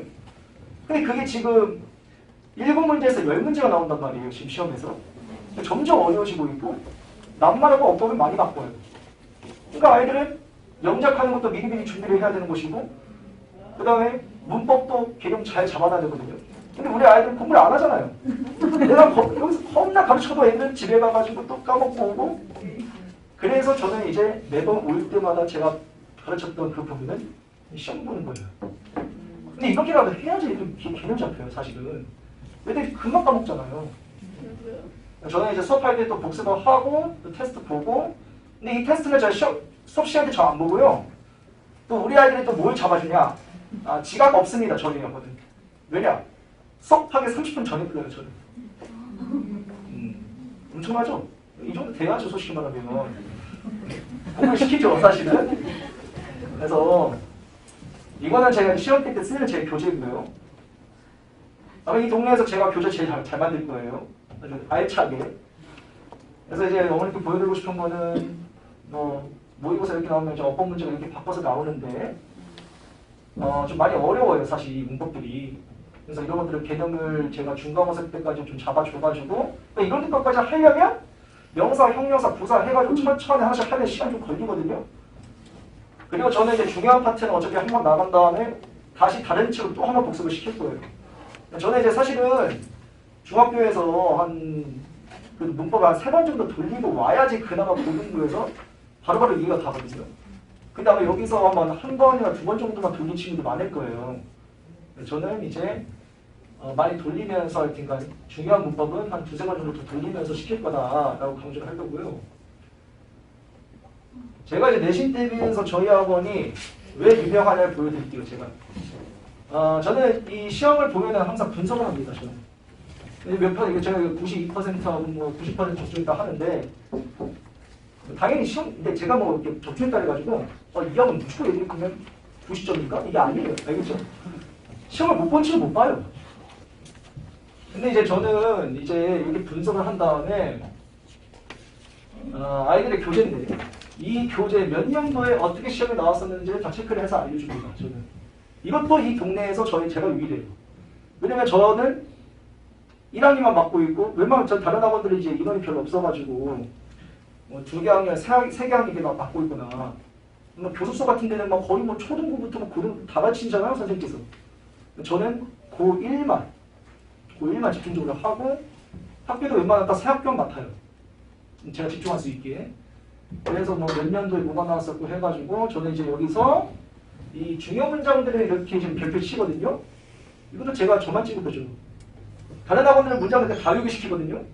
근데 사실은 고등학교는 본문 들어가지 모의고사 들어가면은 사실 범위가 좀 많아요.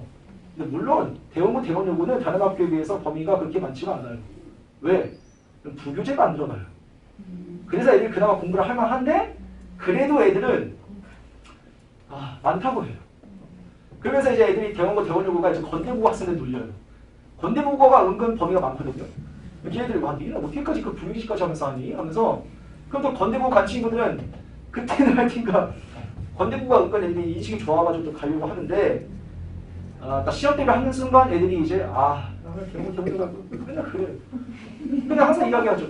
그러니까 지금 이 근처면 그래 가까운 데 가지고 뭐하러 건대국어 하면 이유들이 많죠. 저는 너무 오랫동안 여기 있어가지고 딴 동네로 가고 싶어요. 저는 이 동네 있기 싫어요.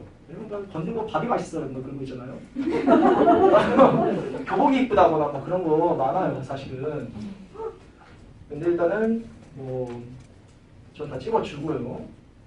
그 다음에 제가 이제 아까 얘기한 대로 아이들을 먼저 습관을 잡아놓는 거예요. 제가 아까 문법을 배울 때마다 다시 한번 제가 시험 본다 했잖아요 매번. 그 이유가 이것 때문에 그래요.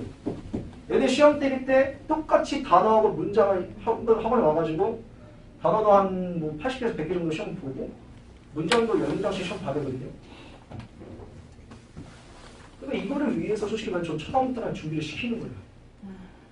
준비시켜야 돼요. 다른 학원들은 아마 얘기 들어보면 문장 단어 받기 시험 안 봐요. 그래서 저는 문장도 시험 봐야 된다 생각해요. 왜냐? 애들 스스로 익히게 해야 될 거 아니에요. 어떻게든 외워가지고 주어 동사 쓰게 하고 꾸며주는 걸 쓰게 하고.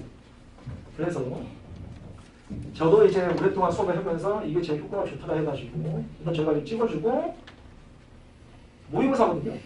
모의고사도 지금 강조할 게 엄청 많아요 이게 지금. 저는 제가 워낙 경력이 많아가지고 이제 이 중점학교들의 경력이 많아가지고 바꿔서 쓰는 것도 다 알고 있겠지만 애들한테도 학교에서 강조했던 거 다 갖고 오라 해요. 그래서 쓰면 이 정도까지 나와요. 이 정도까지 알려줘야지 적중하는 거 아니에요 솔직히 말하면. 그리고 여기서 또 중요한 거는 또 다른 학원의 차이는 이 모의고사를 하나하나씩 제가 중요한 문장은 3문장씩을 뽑아줘요. 왜냐면 결국에는 모의고사에서도 서술형이 나오니까요. 그래서 저는 이제 이렇게 진행을 하고 또 몇 년도에 나왔었다고 특히 학교에서 다른 학교에서 시험이 나왔었다는 것도 알려줍니다. 그래서 어머니께서 알고 계셔야 될 것은 서술형은 영작하고 이제 어법을 많이 바꿔서 낸다라고 알고 계시면 되는 것이고, 그 다음에 요새는 이제 시험이 어려운 거 그러면 꼭 한 문제, 두 문제씩은 본인의 생각을 쓰는 거 나온다. 그걸 알고 있으시면 돼요. 그래서 이렇게 하고요. 그래서 이것도 마찬가지로 똑같이 모의고사도 제가 중요 문장 뽑아가지고 다 이게 시험을 보게 하는 거예요. 얼마나 힘들겠어요 이거. 이게 맞는 게 힘들어요. 근데 어쩌겠습니까? 이렇게 해서 소문이 나야죠. 그래서 하여튼 애들은 솔직히 말하면 저희 학원 애들은 이 교재의 자부심을 느껴요. 다른 학원에서는 찍어준대. 근데 고려하고 났더니 이 교재를 줘. 시험 때리마다. 그거에 자부심 느껴가지고 친구들한테 관리도 잘 되고 있다고 합니다. 그리고 저는 이제 시험 직전 대비 때는 제가 만든 시험지를 해가지고 시험을 보고 여기서 만약에 점수가 안 나오면 제가 어머님께 전화를 드릴 거예요. 그리고 저는 그 시험 당일날 새벽에 부릅니다. 제가 이따가 제가 구호를 보여드릴게요. 저희 학원의 구호. 2021 중간고사 우리 모두 대박나자. 이거를 외치고 가요. 저희. 그걸 이제 보여드릴게요. 젊으니까 가능한 거예요. 젊으니까. 젊고 열정이 있으니까. 그리고 애들을 하여튼가 아니 애들이 따라댈 거 아니에요. 저를. 일단 구호 보면 오면 충격 먹어요. 박수 치고 그러거든요. 애들 이거 종교 집단이에요. 사실 저는 키링교라예요. 키링교라. 니들은 나를 믿어야 되고 니들이 하여튼가 소리를 열심히 지르는 만큼 네 점수가 나올 거야. 이런 확신이 있어야지 뭐 애들 따라오는 거 아닙니까? 그래서 저는 이렇게 하고 저희 학원 장점은 그나마 또 이 동네 학원 중에서 어머님들하고 제일 상담을 많이 하는 학원으로 알려져 있어요. 저는 이제 아이들이 제가 글씨도 바꿔주거든요. 글씨 너무 못 쓰면 제가 아까 우리 수학생도 참여하면 채점해 준다 했잖아요.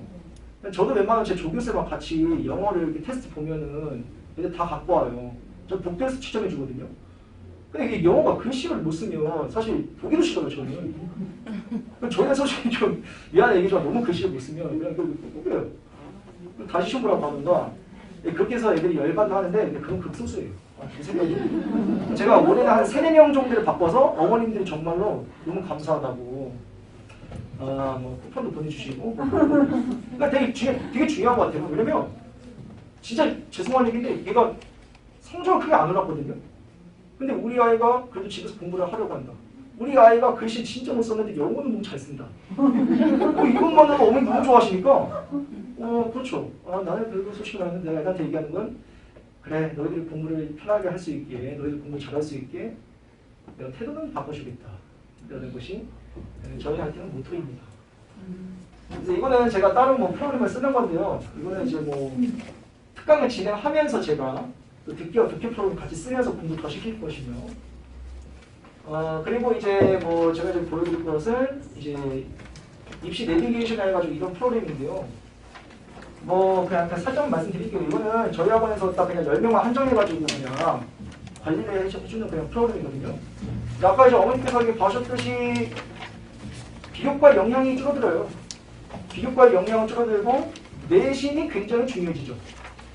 근데 비교과 줄어든다 해가지고 비교과를 아예 안 챙기냐? 물론 동아리 활동 적당히 하고 뭐 봉사 같은 경우도 중요한 거는 아까 이야기한 대로 학교 교내 봉사를 열심히 해야 돼요. 이제는 아이들이 어떻게 되냐면 학교쌤한테 대드는 것이 아니고 학교쌤한테 아부를 떨어야 돼요. 아이고 선생님 안녕하십니까. 이런 태도가 굉장히 학교 선생님한테 인상이 좋아야 된다. 절대 이제는 수업 중에도 졸면 안 돼요. 학교쌤의 이 세특과 행특 거기서 적어주는 그 한 글자 한 글자가 이제는 너무나 중요해요. 그리고 아까 얘기했지만 뭐 독서가 뭐 미반영된다 이렇게 하잖아요. 근데 어머니들 생각해보시면 솔직히 말하면 우리나라에서 학종이 없으십니까? 절대 안 없어져요. 그리고 인재를 뽑고 싶은데 공부만 잘하는 인재 아니면 공부도 좀 적당히 잘하시면 봉사도 하고 동아리도 하고 다재 다능한 인재 누가 원합니까? 다재다능한 인재죠. 누가 봐도 공부하면 좀 너무 딱딱하잖아요. 너무 딱딱해. 그래서 이제 그런 것들을 이제 챙겨주려고 저희가 이제 뭐 하는 건데 중요한 건요. 이 교과하고 비교과를 관리를 하고 정확한 원서 지원을 시켜준다라고 제가 되어 있는데 보시면 아이들이 시험을 볼 때마다 이제 그 성적을 이렇게 기입을 하거든요. 성적 기입을 하고 그리고 이제 중요한 건 아이들에게 상담을 해요. 그리고 이게 저희가 매달 3만 원씩 받고 있는데 가끔씩 어머니들이 뭐 어차피 이게 하고 있는 거냐 많은 거냐 물어보고 있는데 엄청 열심히 하고 있어요. 왜냐면 실장님이 오실 때마다 애들이 줄을 서거든요. 상담 좀 해달라고. 그렇게 해서 동기부여를 시키는 거예요, 사실. 너 여기서 좀 열심히 해야 돼. 너 이거 진짜 열심히 해야 돼. 너 여기서 이게 중요한 거는 얘네 점수를 해가지고 이제 뭐 여기 모의고사인데 여기 모의고사도 마찬가지로 이렇게 하면은 어느 학교까지가 이제 합격 불합격이 나와요. 그럼 이제 이게 왜 동기부여가 될 수 있냐면 얘가 만약에 이제 좀 더 위의 학교를 가고 싶으면 여기 등급을 좀 바꿀 수 있거든요. 변경하면 너가 만약에 수학이 지금 2등급인데 1등만 되는 거는 한 단계 더 올라갈 수가 있어. 그러면 애들도 욕심이 생기는 거죠. 근데 애들은 중요한 거는 보여줘야 돼요, 실제 눈으로. 이 앞에서 보여줘야 돼요, 이거는. 내가 어느 정도까지 갈 수 있는지를. 그리고 이제 여기 비교과인데요. 여기도 이제 뭐 수상 성적, 뭐 수상 경력, 뭐 임원 활동 이렇게 있는데 이제 아이들이 중요한 거는 그렇죠. 독서 활동도 무조건 써가지고 학교생한테 제출을 해줘야 되는 것이고 그리고 이 독서 활동도 이제 전공과 관련된 것만 이제 많이 읽을 필요는 없거든요. 아까 이야기대로 우리 실장님께서 10권 정도 읽었잖아요. 10권 많은 게 아니에요. 원래는 20, 30권을 읽어야 돼요. 1년에. 10권 적은 거예요. 적은 거. 그래서 저희는 이제 이거 하는 친구들은 단톡방 만들어가지고 너 교수 몇 책을 뭐 읽었냐면서 이제 같이 관리가 들어가고요. 선택과 행동이 중요하니까 이제 아이들이 매번 이제 나이스에서 이제 그렇게 나오면 이 적어가지고 뭐를 수정해야 되는지 저희가 이제 보면서 좀 관리가 좀 들어갈 것이고, 이것도 마찬가지로 이제 교과 비교과 성적이 어느 정도 만들어지면 이 어느 대학교를 갈 수 있는지가 나오는데, 이 프로그램의 제일 가장 큰 장점은 이 전형이 나온다는 거거든요. 이게 지금 학교에서 나중에 다 전형 다 찾아오라 해요. 학교에서 안 찾아줘요. 그냥 너희가 다 찾아가지고 6군데를 써와. 수시 지원할 6군데 써와라고 하거든요. 얘는 여기서 다 찾아줘요. 이렇게 쓰면 가는 거예요. 그리고 어차피 우리 여기 이제 곧 고3이 되는 어느 분도 계시겠지만, 제가 얘기한 대로 12월 달에 설명회를 하고 저희 대표님을 모셔가지고 저희가 입시 컨설팅을 진행할 겁니다. 그러면 이제 대충 보일 거예요, 이제. 그래서 저희는 이제 연계, 고1, 고2, 고3을 다 연계해가지고 저희는 대학을 보내는 그런 시스템을 갖고 있는 것이고, 그래서 이렇게 나오는 거예요, 신호도. 그래서 이렇게 그냥 지원서 쓰는 거예요, 이렇게. 이거 하는 거 아니야, 기계가 뭐 하겠어? 저희 이런 걸로 다 대학 보냈어요. 서울대학교 다 이거 보냈어요, 사실. 이거 이제 처음에 이제 그 입시 논리를 진행하면은 할 게 없어가지고 아이들이 진로를 정할 수 있게 진로 진학 검사를 진행할 겁니다. 그래서 이제 여기 우리 대표님이세요. 컨설팅 해주시는 우리 대표님이시고, 그 다음에 그렇죠. 이거 이제 입시 컨설팅을 매번 이제 저희가 진행하고, 원래 자기소개서를 진행했었는데 이제 자기소개서라는 거는 이제 없어지죠. 그래서 이제 자기소개서 대신에 뭐가 중요해지냐? 면접이 중요해져요. 말을 잘해야죠. 연습을 해야 될 거 아니에요, 또 면접도. 그래서 저는 이제 이 자기소개 특강이 면접 특강으로 바뀔 것이다라고 생각을 하시면 됩니다. 그래서 일단 저는 일단 여기까지 제가 말씀을 드리고, 제가 하나 보여드릴게요. 아까 보여준 대로 아이들이 외치는 구호를 한번 보여드릴게요. 충격 먹을 수 있는데. 근데 어머니도 좋아하실 거예요, 아마. 저는 이제 어떤 식이냐면, 저는 긍정의 힘을 믿는 사람이거든요. 그대로 이어가.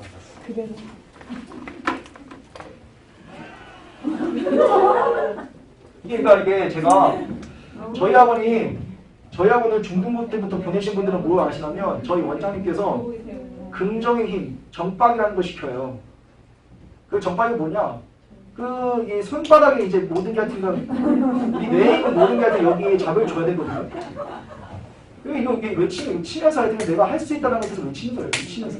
저기 시험 보고 가기 전에 새벽 6시 반에 와서 수업하고 가는 거예요. 여기서. 이건 중간고사 때예요, 이거. 근데 이거 남고 했지만 영어도 했거든요. 근데 남고 애들은 봐봐요, 너무 신기하죠. 새벽에 얘들 올까 봐요? 와요. 왠 줄 알아요? 제가 새벽에 한 번 더 찝어주거든요. 시험에 나오는 것들을. 근데 그게 만약에 시험에 딱 나와. 그럼 얘는 저에 대한 믿음이 엄청나요. 제가 옛날에 그런 얘기를 했어요. 내가 사실 진짜로 제가 그 경기도에 이번에 이사를 하면서 너무 오기 싫은 거예요, 사실은. 30분, 40분 걸려요, 사실 오는데. 차 막히잖아요, 또 아침에. 또 50분이 걸려요. 애들한테 쌤이 근데 이번 6월 말에 해가지고 이제 중간고사 때가 이제 계속 고민돼가지고 해야겠지? 애들이 당연히 해야죠. 그렇지, 알고 있었어, 할 거야. 그래서 이제 했는데 이게 지금 한 95%인 거거든요, 지금.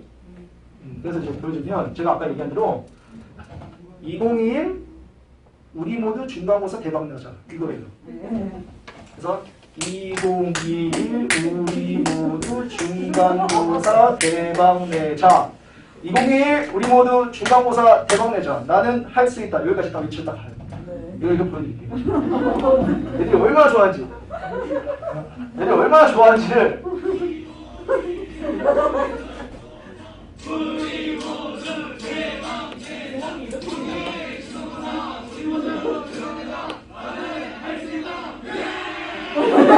이게 마지막에 이거는 진짜 얘네들이 이거는 없었던 거거든요, 원래.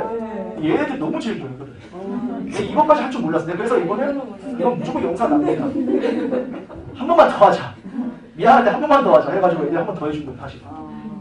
근데 이렇게까지 좋아주는 날 사실 몰라가지고. 그렇습니다. 그래서 이렇게 저는 긍정과 열정을 담아서 아이들을 가르치고 하는 선생님입니다.